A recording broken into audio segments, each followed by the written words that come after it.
Hello everyone, welcome back to Storytime with Gemma.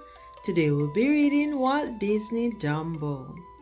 Spring had arrived. It was time for the circus to travel from town to town again.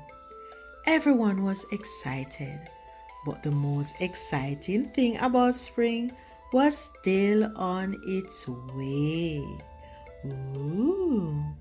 Late one night, a flock of storks flew over the circus tents. Each stork carried a special bundle. The stork dropped the bundles gently, for inside each one was a baby animal. The mothers were happy because their babies had finally arrived. Ooh. But one mother was not happy. Mrs. Jumbo waited all night, but there was no bundle for her. She took one last look at the sky before she got on the circus train. I hope my baby comes soon, she thought.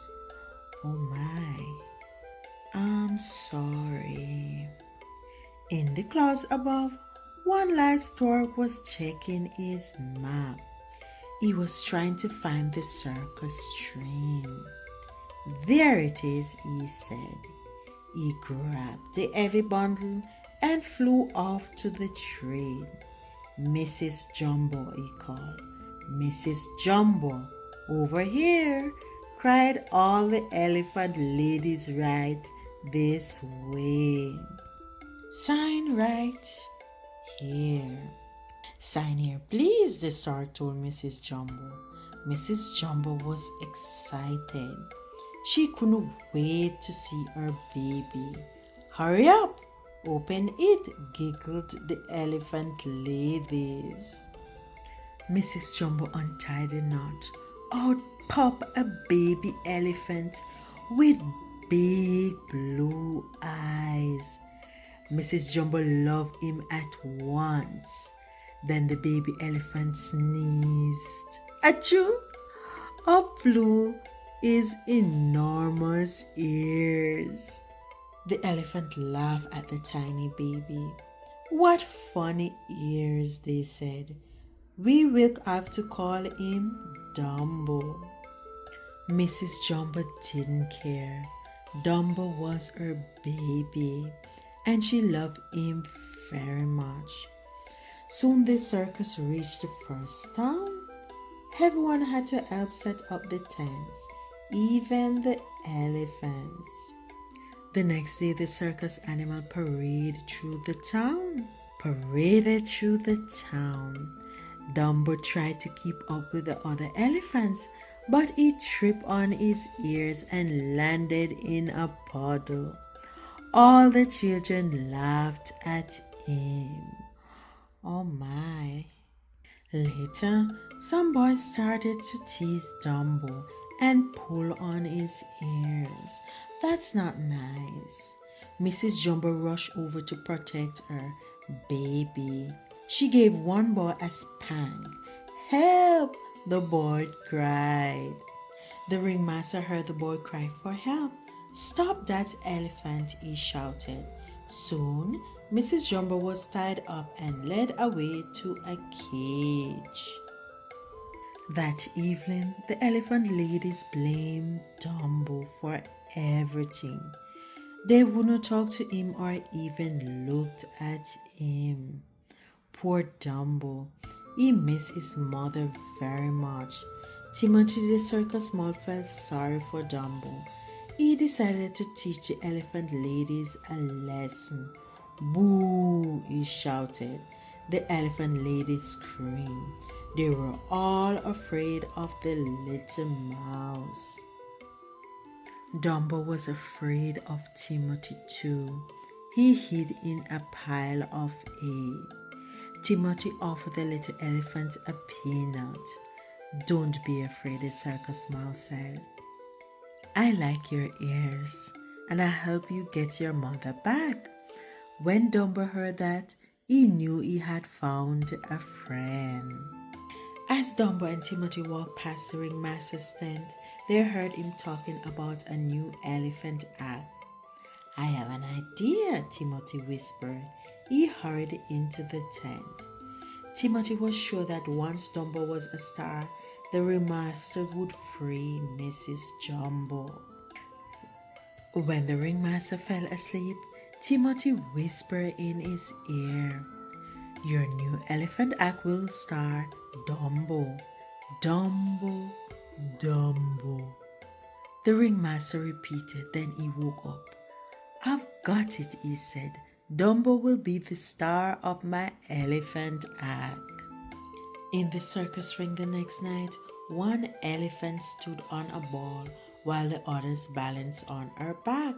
"Stand still," grumbled the elephant on the bottom. At last, it was Dumbo's turn. He was supposed to bounce off a board and land on top of all the elephants. Dumbo was very nervous. When the ringmaster called his name, he ran onto the board and bounced right into the ball. Dumbo had tripped over his long ears. Crash! Down came all the elephants. Uh-oh. The people ran from the tent. Soon even the big top had crumbled to the ground. The elephant ladies were very angry. "That Dumbo doesn't deserve to be an elephant," they complained. "He should be a clown." So the ringmaster made Dumbo a clown. But the unhappy little elephant didn't want to be a clown. He had to jump from a very tall building into a tiny tub. "Cheer up," Timothy said later as he helped Dumbo wash off the clowned makeup. "We're going to see your mother." Off they went to see Mrs. Jumbo. Mrs. Jumbo heard them coming. She rushed to her cage window. Mrs. Jumbo tried to see her baby, but a strong chain held her back. All she could do was stretch out her trunk to Dumbo. Dumbo's mother sang him a lullaby. He missed her so much. It was very hard to say goodbye. The clowns were singing when Dumbo and Timothy returned. Dumbo had made their act a big success, and they were very happy. But Dumbo was not happy. In fact, he got the hiccups from crying so much. "Drink some water," Timothy said. He didn't know the clowns had made the water taste funny, and the water made Dumbo feel funny. It made him see two Timothys. "What's wrong with the water?" wondered Timothy. The mouse took a sip. The water made him feel funny too. The next morning, a group of crows found some unusual visitor in their tree. Dumbo and Timothy were both asleep on a branch high up in the tree. "Have you ever seen anything like this?" they asked each other. "No." Timothy woke up. "Don't look down, Dumbo," he cried, hanging on tight. But Dumbo looked. Splash! Down they fell into the water. The crows laughed and laughed. What a morning they were having. Timothy didn't think it was funny. "Go ahead and laugh," he said. "How did we get up there anyway?" he asked them.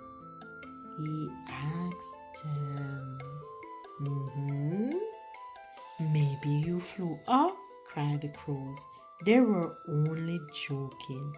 But Timothy jumped up and down. "Of course, Dumbo, you can fly.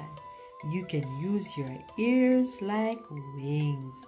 Dumbo didn't think he could fly. The crows decided to help. They gave Dumbo's a feather. "It's magic," they told him. "It will keep you from falling." They brought the little elephant to the edge of a tall cliff. Dumbo closed his eyes, flapped his ears, and jumped. The crows were right. He really could fly. Now we have seen everything. The crows laughed. Wait until they see this at the circus, Timothy shouted. That night, Dumbo jumped from the burning building. But this time he flew high over everyone's head. Dumbo was a star. The ringmaster let Mrs. Jumbo out of her cage. Dumbo and his mother hugged and hugged each other. And no one ever laughed at Dumbo's ears again. The end. Thanks for tuning in to Storytime with Gemma. See you next time.